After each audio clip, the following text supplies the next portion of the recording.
सकाळू सकाळू बाहरी पड़िलु चंपावली मठ जगतसिंहपुर। यह बालीकुदार एक प्रमुख जगह। यह माधुरी पीठ कहुए। महापुरुष माधुरी बाबा पीठ प्राय 300 वर्षर। माधुरी बाबा लीला अपार। अदिन एठारे पणस पाचे।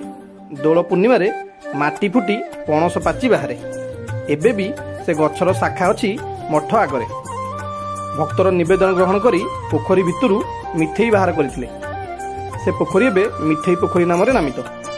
कहुए पूज्यंग राजा को अपुत्रिकरू पुत्र लाभ कराइथिले। बाबा समाधि पीठ चंपावली मध्य अच्छी। माधुरी लता तले माधुरी बाबा ध्यान करुथिले। एबे से लता मठ मध्य परिष्कार देखा जाए। चंपावली मठर किछि दूर रे बाबा माधुरी पीठ इच्छापुरी रे अछि। एठारे पूर्णिमा रे धूमधाम रे पूजा पालन करा जाए। नेक्स्ट वीडियो रे माधुरी पीठ इच्छापुरी विषय रे जणैबी। शेयर करी चंपावली मठ विषय रे ओडिसा लोक को जणातु।